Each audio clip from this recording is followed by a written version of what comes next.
नमस्कार. आदरणीय मंच आणि रसिक हो, आज श्री आशिष देव यांचे फाफट पसारा हे पुस्तक बाबू ॲटम प्रकाशनाच्या मंचावरून प्रकाशित करण्यात आले. श्री आशिष देव यांचे हे 20वे पुस्तक आहे. फाफट पसारा हे आगळे वेगळे नाव असलेला हा एक काव्यसंग्रह आहे. श्री आशिष देव यांचे अभिनंदन आणि खूप खूप शुभेच्छा. श्री आशिष देव यांचा 1 वर्ष 1 पुस्तक या उपक्रमाअंतर्गत दरवर्षी नोव्हेंबर महिन्यात आपल्या जन्मदिनाचे औचित्य साधत दरवर्षी 1 पुस्तक ते प्रकाशित करतात आणि त्या निमित्तानेच आजचा हा जो सोहळा आहे प्रकाशनाचा या बाबू ॲटम प्रकाशनाच्या मंचावरून आयोजित केलेला आहे. श्री आशिष देव यांच्या या काव्यसंग्रहात एकूण 78 कविता आहेत. अनेक निरनिराळे विषय, समाजातील वास्तव जे आहे त्यावर आणि निसर्ग, आयुष्याचे सुखदुःख, अडचणी, संकटे अशा विषयांवर या कवितांचे लेखन त्यांनी केलेले आहे. पुस्तकाचं जे मुखपृष्ठ आहे इंटरनेटवरून घेतलेलं आहे आणि ते आकर्षक आणि समर्पक आहे. हा जो काव्यसंग्रह आहे हा काव्यसंग्रह याची जी अर्पणपत्रिका आहे ती देखील विशेष आहे. हा जो काव्यसंग्रह आहे हा फाफट पसाऱ्याचंच त्यांनी अर्पित केलेला आहे. या काव्यसंग्रहाचं जे मूल्य आहे ही ठरवण्याची जबाबदारी देखील त्यांनी वाचकांवर सोडलेली आहे. हे एक याचं विशेष. या काव्यसंग्रहाचे नामकरणही आगळे वेगळेच आहे, फाफट पसारा. आपण पसारा म्हटले की अस्ताव्यस्त पडलेला घरातील पसारा, निरुपयोगी वस्तू इकडे तिकडे पसरलेल्या तो पसारा. लौकिक अर्थाने जरी अस्ताव्यस्त पडलेल्या वस्तू, फैलाव, विस्तार, व्याप यासाठी पसारा हा शब्द वापरला जात असला तरीही पसारा या शब्दाचे प्रयोजन फार वेगळेही आहे. निवडक वस्तू घेऊन त्याची योग्य प्रकारे आकर्षक मांडणी करणे असाही एक अर्थ याचा होतो. पसारा हा शब्दप्रयोग आकर्षक मांडणीसाठीही वापरला जातो. कदाचित याच अर्थाने फाफट पसारा हे नामकरण या काव्यसंग्रहाचे श्री आशिष देव यांनी दिले असावे. असो, हे पुस्तकाचं बाह्य स्वरूप झालं. आता पुस्तकाच्या अंतरंगाविषयी थोडेसे. पुस्तकाचे अंतरंग आपण बघितले असेल तर या कविता संग्रहात समाविष्ट कवितांची निवड आमचे बाबा प्रभाकर पराटे यांनी केलेली आहे, जे आज आपल्या सोबत नाही. असेही एक नातं या पुस्तकाशी माझं आहे. श्री आशिष देव यांच्या साहित्याविषयी, त्यांच्या लिखाणाबद्दल बाबांना नेहमीच उत्सुकता असे.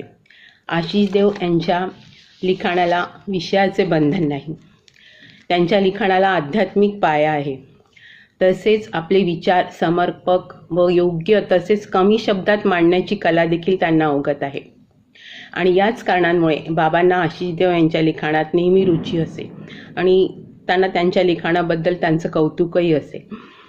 आशिष देव यांचे जे लिखाण आहे हे लिखाण एक लघुलेखन होतं आणि हे जे लघुलेखन आहे हा जर एक पॉईंट किंवा ही बाब जर सोडली तर बाबांचं लिखाण पण बहुधा अशाच विषयांवर आधारित असे. बाबांचं लिखाण हे दीर्घ लेख असे आणि त्यांना कधी छोटं किंवा असे लघुलेखन त्यांचं प्रत्येक लिखाण हे अगदी विस्तारित आणि खूप मोठं असायचं आणि त्यामुळे त्यांचे लेख हे नेहमी दीर्घ असायचे. आणि ह्या विषयांवर नेहमी श्री आशिष देव आणि बाबा यांची चर्चा व्हायची जेव्हा जेव्हा ते भेटायचे तेव्हा. असो, लेख, काव्य, चिंतन कोणत्याही प्रकारचे लेखन असो, बाबांची प्रतिक्रिया ही तयारच असे. गतवर्षीच आशिष देवांचे 2रे पाऊल हे पुस्तक प्रकाशित झालेले. हे ई-बुक असल्याने बाबांना ते वाचून त्यावर प्रतिक्रिया देणे अवघड होते.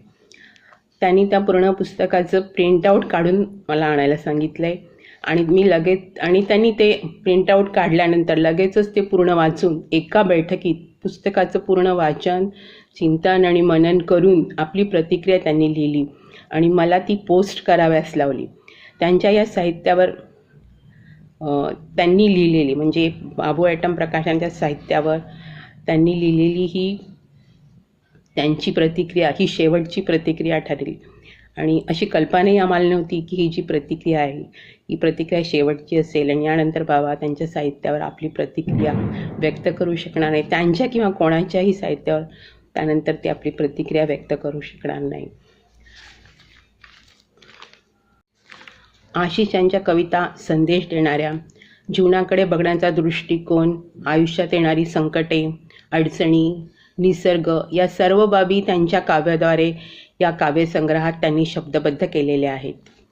बाबांनी कवितांची निवड करताना प्रत्येक कविता वाचून आपल्या पद्धतीने विश्लेषण करून या कविता निवडलेल्या आहेत. प्रत्येक विषयावरील एकतरी कविता समाविष्ट करण्याचा त्यांचा प्रयत्न होता. त्यांचे जे निरनिराळे विषय होते ते निरनिराळ्या विषयांमध्ये प्रत्येक विषयाला न्याय मिळावा म्हणून प्रत्येक विषयांशी संबंधित एक एक कविता तरी त्यांनी आपल्या काव्यसंग्रहात समाविष्ट असावी म्हणून त्यांचा तो प्रयत्न होता. सृजन काव्य या उपक्रमाअंतर्गत ज्या कविता सृजनतर्फे पोस्ट केलेल्या आहेत त्यातूनच या कवितांची निवड करण्यात आलेली आहे. आशिष देव यांची निरीक्षण शक्ती जबरदस्त आहे. जीवनाकडे बघण्याचा त्यांचा दृष्टिकोनही खूप सकारात्मक आहे. त्यांची निरपेक्ष वृत्ती, आत्मपरीक्षण, त्यांना आलेले अनुभव या सर्व बाबी त्यांच्या या काव्यातून दिसून येतात. बाबांनी निवड केलेल्या कवितांबद्दल या प्रकाशन सोहळ्यात ते भरभरून बोलले असते. आपली प्रतिक्रिया देखील त्यांनी व्यक्त केली असती आणि आशिष देवांचे त्यांनी कौतुकही केले असते. पण आजही त्यांच्याऐवजी इथे त्यांची प्रतिनिधी म्हणूनच मला व्यक्त व्हायला व्यक्त होता आले किंवा व्यक्त होते आहे त्यांची प्रतिनिधी म्हणून. पुन्हा एकदा बाबांमुळे मला बाबू ॲटमच्या मंचावर येण्याची संधी मिळाली. बाबा गेल्यानंतर मी लेखणी हातात घेतली नाही. आज त्यांच्यासाठी त्यांच्यामुळेच परत लिखाण करते आहे.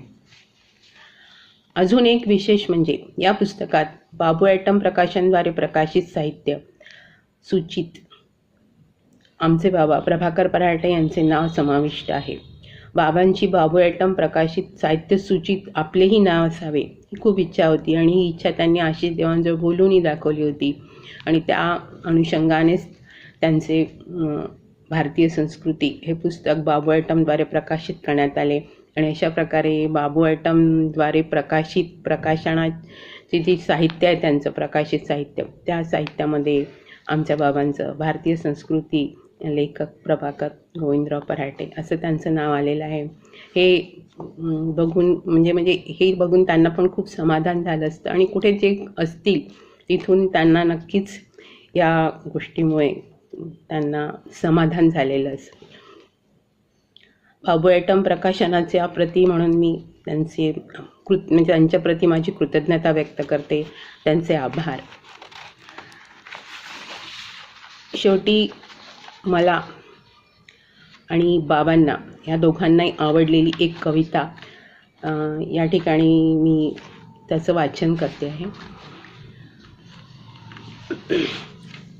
पुस्तकासारखे वाचावे सभोवतालचे जग, पुस्तकासारखे वाचावे सभोवतालचे जग, घ्यावी पारखून सगळ्यांची वग, घ्यावी पारखून सगळ्यांची वग, दूर करावा फापट पसारा, दूर करावा फापट पसारा, स्वतःची स्वतःशी भेट होईपर्यंत धरावा तग, स्वतःची स्वतःशी भेट होईपर्यंत धरावा तग. आपल्याला हवा तसा बसवावा, आपल्याला हवा तसा बसवावा आपल्या आयुष्याचा वग, आपल्याला हवा तसा बसवावा आपल्या आयुष्याचा वग. आपल्या आयुष्याबद्दल बरंच काही सांगणारं हे काव्य होतं. ही काव्यरचना पण एक आगळी वेगळीच आहे आणि यातला विषय पण थोडा वेगळा आणि अध्यात्मावर आधारितच आहे. 1 वर्ष 1 पुस्तक या उपक्रमाअंतर्गत प्रकाशित पुस्तकांचं शतक पूर्ण होवो हीच मी सदिच्छा व्यक्त करते आणि त्यांना आशिष देवांना खूप खूप शुभेच्छा देते. बाबू ॲटम प्रकाशनाने या ठिकाणी बाबू ॲटम प्रकाशनाच्या मंचावर व्यक्त होण्याची मला संधी दिली त्याबद्दल त्यांचे आभार. धन्यवाद. सर्वांना नमस्कार.